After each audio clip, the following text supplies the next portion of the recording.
Ever have one of those moments where, like, you stumble across something and it, like, totally changes how you see Oh, everything? yeah, definitely. That's what happened to me with this YouTube video that you sent me. Oh, yeah? Uh, 1:16. Now, it is in Chinese, so we'll be working from the translated excerpts, You're right. but even just reading those is kind of wild. Yeah, I know what you mean. It goes deep into some pretty fascinating theories about how civilizations might be classified Right. across the universe, Yeah. not just by, like, their spaceships or, their tech, but by their energy use. Exactly. It's called the Kardashev Scale. Yeah. And it suggests that a civilization's progress can be measured by how much energy it can harness and use. Yeah, it's a really interesting concept. But the video starts with this analogy that really kind of sets the stage for everything. Okay. Imagine all the stars in the universe are grains of sand. Okay, I'm picturing it. Right. A lot of sand. On that scale, our planet Earth wouldn't even be like a single grain. Wow. That puts things in perspective. It's humbling, right? Totally. Like, it Yeah. makes you feel so tiny. Yeah, to think about the sheer scale of things. Yeah.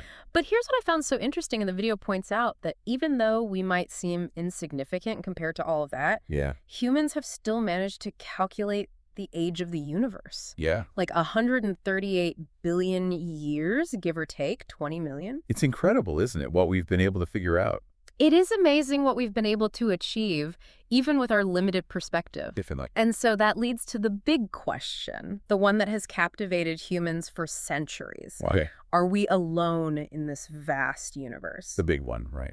The video leans towards the idea that just given the universe's age and size, it seems unlikely that we're the only intelligent life out there. Right. Statistically speaking, the odds are pretty slim Right. that we're all there is. And that's where the Kardashev scale comes in. It was proposed back in 1964 by a Soviet astrophysicist, Nikolai Kardashev, as a way to try to categorize these potential civilizations. Yeah. The idea is that a civilization's technological advancement is directly linked to the amount of energy it can harness and use. Makes sense when you think about it, right? Right. Every time we've made, like, a major technological leap forward, Yeah. it's been because we figured out how to use a new energy source. Right. Exactly. Like we've moved from wood to coal to oil, and now we're kind of grappling with nuclear power and renewable energy. And each step has allowed us to do more right, Right. create more, push the boundaries further. Exactly. And that's what's so cool about the Kardashev scale. It takes that idea and just expands it out to, like, a cosmic level. Right. It's not just about what we can do on Earth anymore. It's Yeah. about what a civilization could theoretically achieve if it could harness the energy of an entire planet or a star or even, like, a whole galaxy. So let's dive into the specifics of this Yeah, scale. let's do it. Where do we humanity currently stand on this cosmic energy ladder? Well, according to the Kardashev scale, we are currently type 0. 0. Yeah, Okay. the starting point. Right. A civilization that's still really reliant on its planet's natural resources for energy. Yeah. The video specifically calls out our reliance on chemical fuel for rockets Okay. is like a key indicator that we're still type 0. We're taking baby steps when it comes to space travel. Type 0. It's not exactly flattering, is it? I know, right? Yeah. We like to think we're pretty advanced, but Yeah. on a cosmic scale, we're just getting started. So how do we move up? Well, the jump to type 1, that represents a big leap forward. Okay. That's where a civilization masters the ability to harness all the energy that's available on its home planet. All the energy. That sounds incredibly ambitious. Oh, it's definitely a huge undertaking. What would that even look like? I mean, I'm picturing like massive solar arrays, wind farms stretching across continents, maybe even geothermal plants tapping into the Earth's core. You're getting the idea. The video really highlights two key energy sources that would be crucial for hitting type 1. Okay. Controlled nuclear fusion Okay. and much, much more efficient solar energy utilization. Fusion has always fascinated me. It's like recreating the power of the sun here on Earth. Exactly. And it would be a nearly limitless source of clean energy. It's been the energy of the future for like decades. Right. But the video seems to suggest it really could be the key to unlocking that type 1 status.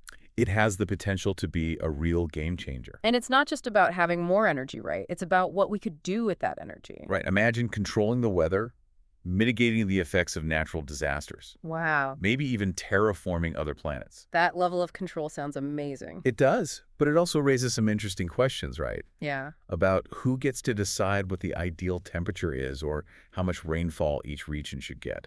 Definitely something to think about. The video doesn't really get into the ethical considerations, but it's something we should definitely ponder as we consider what it would really mean to reach type 1 and beyond. So we're type 0, striving towards type 1. What comes next? What does it take to reach those higher levels on the Kardashev scale? That's where things get really interesting. Okay, I'm ready. We'll talk about that after the break. So we've established we're like ambitious toddlers on this cosmic scale, working our way towards type 1. Yeah, still figuring things out. But what about those civilizations that have already reached like type 2 and beyond? Okay. What might they be capable of? Now we're getting into some really mind-boggling stuff. Okay. A type 2 civilization, also known as a stellar culture, Okay. they've graduated from just harnessing their planet's energy to capturing the full power of their star. This is when we start talking about Dyson Spheres, right? Absolutely. That classic sci-fi concept of building a gigantic structure around a star Yeah. to capture all of its energy. It's an incredible idea. It's always captured my imagination. The video actually breaks it down even further. Oh, really? It talks about 3 potential variations of the Dyson sphere concept. Okay. You've got the Dyson ring, the Dyson swarm, and the Dyson bubble. Oh, wow. Okay, break those down for me. What's the difference between those 3? All right, so picture this. You've got a series of massive solar collectors arranged in a ring around a star, Okay. all orbiting at a safe distance, kind of like how Earth orbits the sun. Right. That's the basic idea behind a Dyson ring. So not a complete sphere, Right. but still an incredible feat of engineering, Oh, absolutely. capturing a significant portion of that star's energy. For sure. Then you got the Dyson swarm, Okay. which is even more complex. Mm. This is where you have countless independent structures, each one like a mini city, Okay. all orbiting the star in a dynamic, constantly shifting formation. Wow. So instead of one giant structure, Yeah. you have an entire civilization spread across these energy-collecting habitats. Precisely. It's kind of a beautiful image when you think about it. It is. It really blurs the lines between science and science fiction. Definitely. And then there's the Dyson bubble. Okay. This one's the most theoretical of the 3. Okay. The idea is to use gigantic light sail-like structures to create a static sphere around the star, Okay. held in place by the pressure of the star's own light. Okay, my brain is starting to melt a little bit. Yeah, it gets pretty complex. Well, what's really fascinating? What's that? There might actually be hints of these megastructures out there in the real universe. You're talking about Tabby's star. Yes, KIC 8462852 to use its official name. Right. This star has been exhibiting some really unusual fluctuations in its brightness, Yeah. and astronomers haven't been able to fully explain it. It's a real mystery. It's not like the normal dips you see when a planet passes in front of a star. Right. The dips in Tabby's star's light are massive and irregular. Exactly. Like something truly enormous is blocking it out there. Scientists have proposed all sorts of theories, right? From swarms of comets to giant dust clouds, but none of them quite fit the data. It's a puzzle. And that leaves open the tantalizing possibility, however remote, that we might be seeing evidence of a Dyson structure being built by a Type 2 civilization. I mean, it's a long shot, Right. but it's definitely a possibility. Just think we might have already caught a glimpse of a civilization so advanced that they're building structures on a scale we can barely even comprehend. It's mind-blowing.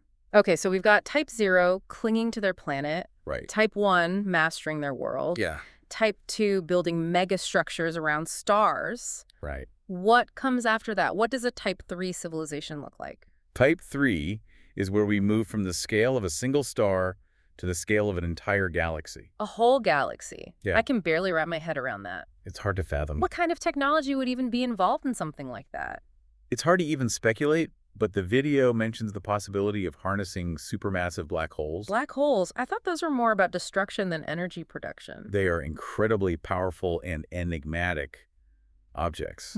They're only beginning to understand them. Right. But theoretically, if a civilization could control and manipulate a black hole, Okay. it could tap into a virtually inexhaustible energy source. It's both terrifying and awe-inspiring to think about. What would a galactic civilization even look like? Would it be a single, unified entity? Or would there be multiple civilizations within a galaxy all operating at that level? That's a great question, and honestly one we can only really speculate about. Yeah. The video doesn't delve into the specifics of like galactic governance or anything, Okay. but it does raise the possibility of galactic alliances or federations, Okay. where different civilizations cooperate and share resources on a scale we can't even imagine. I can picture these vast trade networks spanning light years, exchanging knowledge and technology, Yeah. maybe even engaging in cultural exchanges. It's like Star Trek on an even grander scale. Right, but it also mentions the possibility of conflict, with Mhm. civilizations battling for control of galactic resources or maybe even ideological supremacy. I suppose that's inevitable, even with all that advancement. Some things never change, do they? It seems not. But with so much power at stake, these galactic conflicts would be unlike anything we've ever seen. Oh, absolutely. Imagine entire star systems being weaponized, Wow. or wars fought across the vast distances between galaxies. The destructive potential is almost incomprehensible. It is. Let's shift gears for a moment. Okay. We've covered Type 0, Type 1, Type 2, and Type 3. Right. But the video you sent mentioned that the Kardashev scale goes even further right. Yeah. There are levels beyond even a galactic civilization. Yeah, that's what blew my mind. That's where things get really speculative. Okay. Venturing into realms that challenge our current understanding of physics and even reality itself. Are you ready to take that leap? I think so. I'm hooked. Let's explore the uncharted territories of the Kardashev scale. What lies beyond Type 3? Let's do it. Okay, so we've gone from harnessing the power of a planet to a star to like a whole It's galaxy. been quite a journey. And now we're stepping into the really unknown, those levels on the Kardashev scale that are more theoretical than anything. Yeah, this is where things get really wild. What can you tell me about these advanced civilizations like the Type 4s and beyond? Well, Type 4 civilizations are often described as universal cultures. Okay. They've theoretically reached a level of advancement where they can harness the energy of an entire universe. The whole universe. Yeah, not just one galaxy, but all the galaxies, all the stars, Wow. all the matter and energy within it. That's almost inconceivable. It is, and because of that, it's incredibly difficult to even speculate about what a Type 4 civilization would be like or what kind of technology they might possess. I mean, the video offers some glimpses that suggest they could manipulate space-time itself.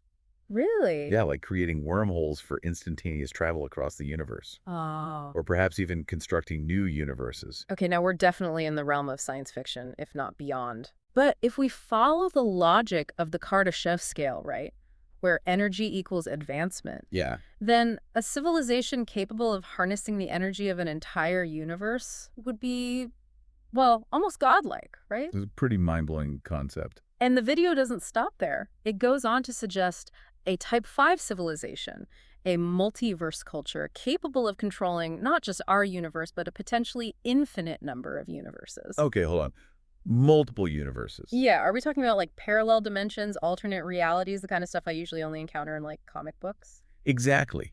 Some physicists believe that our universe might be just one of many existing alongside countless others, each with its own unique laws of physics, and perhaps even its own forms of life and civilizations. So a Type 5 civilization, if such a thing exists, could potentially travel between these universes, Yeah. shaping and influencing realities beyond our own. The possibilities are pretty much endless. It's incredible.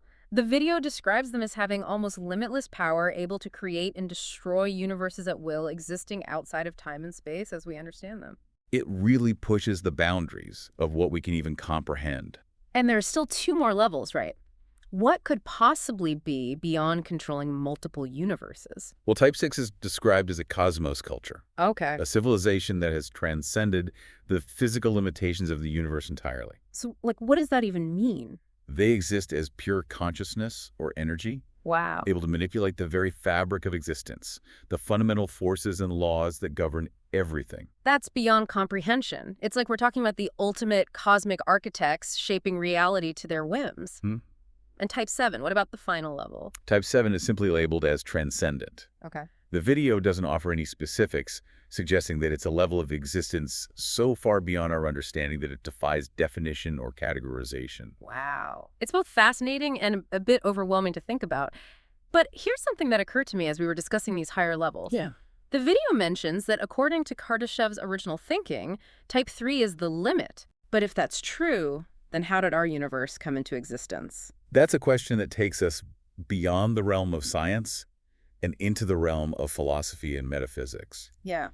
If a Type 3 civilization is the most advanced that can exist within our universe, does that imply that there's something even greater outside of it? Right. Something capable of creating universes, perhaps even multiverses? It makes you wonder if the Kardashev scale, as mind-blowing as it is just a small piece of an even grander puzzle. Absolutely. I think that's a great takeaway from all of this. Well, this video has definitely given us a lot to think about. For sure. It's a good reminder that there's so much we don't know about the universe, Yeah. and that the possibilities are far greater than we can imagine. Thanks for taking this deep dive with me. Anytime. It's Yeah. been a fascinating conversation.